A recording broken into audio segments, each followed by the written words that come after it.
Okay, so we're opening Sew Me How on Monday the 21st of September for our first workshop.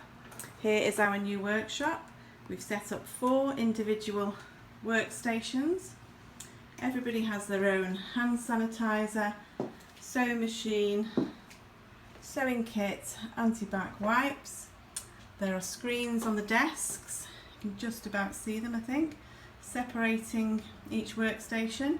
And then there are also floor screens as well, separating each chair.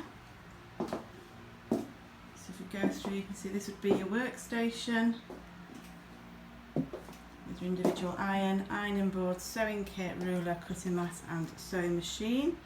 We're using the Brother AS40 machine still. That's our third workstation. And then our 4th and final workstation. Everything is easy to clean. We have the oilcloth table coverings and the PVC chairs. And we can deep clean everything after each workshop. So I can't wait for you to all come along and join us and enjoy your Sew Me How workshops again.